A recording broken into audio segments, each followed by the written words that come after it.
जिन्होंने कोई पढ़ाई नहीं पढ़ी, और आप भी उनको जानते हैं, देश भी जानता है, विदेश भी उनको जानता है। कहा जाता है कि कबीर ने कोई पढ़ाई नहीं पढ़ी, लेकिन कबीर का नाम हम आप जानते हैं। रैदास ने कोई पढ़ाई नहीं पढ़ी, वो तो बेचारा जूता सीखा, लेकिन पूरा देश रैदास को जानता है, उसकी जयंती मनाई जाती है। दक्षिण भारत में भी कई लोग हुए हैं जिनको दुनिया जानती है, तिरुमूलर हैं और लोग, जिसने कोई पढ़ाई नहीं पढ़ी, पढ़ना जानता ही नहीं था, लिखना जानता ही नहीं था, लेकिन पूरी दुनिया उसको जानती है। आखिर इन लोगों ने कौन सी पढ़ाई पढ़ी? कबीर ने कौन सी पढ़ाई पढ़ी? रैदास ने कौन सी पढ़ाई पढ़ी जो दुनिया जानती है? हम आप तो ठीक पढ़ लिए, कलेक्टर हो गए, आप इंजीनियर हो गए, डॉक्टर हो गए, और हम लोग दुनिया से चले जाएंगे, लोग भूल जाएंगे। लेकिन कबीर के गए हुए 400 साल से ज्यादा हो गए, नहीं भूला पाए हम लोग। रैदास को गए भी लगभग इतने 100 साल हो गए, नहीं भूला पाए हम लोग। तिरुमूलर के गए हुए 800 साल हो गए, नहीं भूला पाए हम लोग। वह ऐसी पढ़ाई थी जो उनके गुरुओं ने उनको सिखाई थी। वो परमात्मा का रास्ता था, भगवान का रास्ता था, जिसकी बोली हुई बोली पर, किताब पर जो उसने कह दिया, आज भी लोग एमए में पीएचडी करते हैं, पढ़ाई पढ़ी जाती है।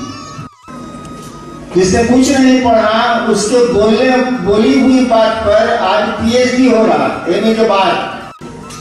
वैसे ये भी पढ़ाई जरूरी है, बच्चों को तो स्कूल भेजना ही चाहिए, लेकिन वो भी पढ़ाई जरूरी है जो आपको गुरु सिखलाती है। आपने सुना है यहाँ शिव गुरु की बात हो रही है। शिव से बड़ा न कोई भगवान है, न कोई देवता, न कोई गुरु है। शिव को ही भगवान कहते हैं, शिव को ही जगत गुरु कहते हैं, और शिव को ही महादेव कहते हैं। महादेव शब्द का अर्थ ही होता है देवताओं में महान। महादेव शब्द का ही अर्थ। उसी शिव को गुरु मानने की बात कही जा रही है, अपना गुरु मानने की बात कही जा रही है। सरकारी मकान गिर गया, किसी को चिंता नहीं होती है, लेकिन अपने मकान में थोड़ी गड़बड़ी हो गई तो सभी चिंतित होते हैं।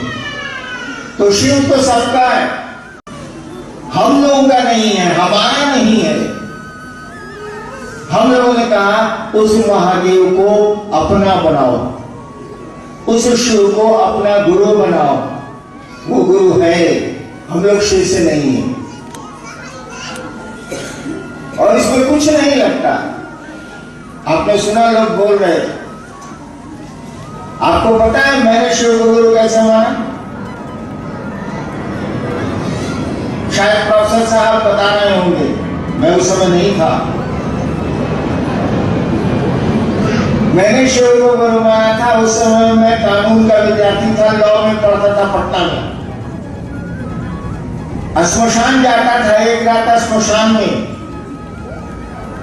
साधना करने श्मशान जाता था। मैं 14 साल से बच्चा था, तभी से एक मेरे मन में ख्याल आया, जैसे आपके मन में ख्याल आता है कि आज गोभी का सब्जी बनाएंगे, आज आलू की भुजिया बनाएंगे, वैसे मेरे मन में ख्याल आया।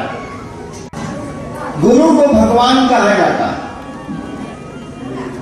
जाता है कि गुरु भगवान होते हैं।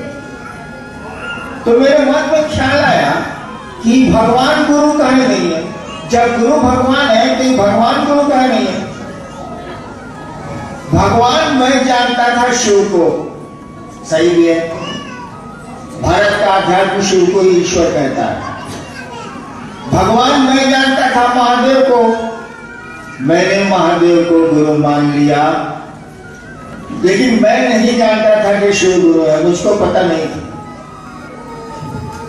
केवल सोचा था मैंने कि शिव को मैं गुरु मानूंगा, उसको किसी ने कहा नहीं था, मैंने कहीं पढ़ा नहीं था उस समय, और मैंने मान लिया।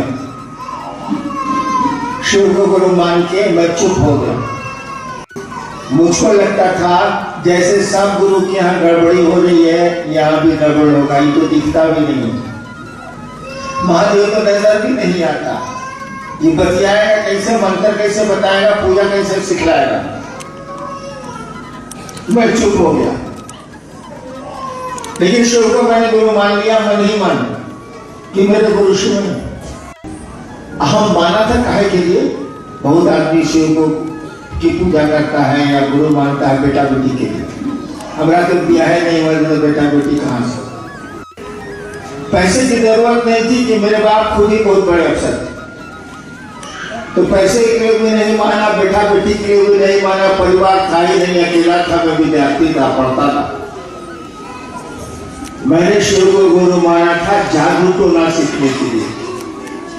जादू टोना नहीं होता, वो बतासा पकड़ा दिया, तही कर दिया, कहू कर दिया, नहीं करता ऐसा, पहले गोली से करता था। वही सीखने के लिए मैंने शिव को गुरु माना। चलता हूँ तो शिव की दया से है, ठीक है, बोलते भी हम लोग उस शिव की दया से हैं, लेकिन उसकी दया है। आप कोशिश करें। और जिम्मा मैंने उठाया भाई साहब, ठीक है, मैंने किसके भरोसे उठाया ये मेरा विषय, लेकिन जिम्मा मैंने उठाया है, अब तो आपने भी उठाया। इस जिम्मेवारी का हमको आपको वहन करना चाहिए।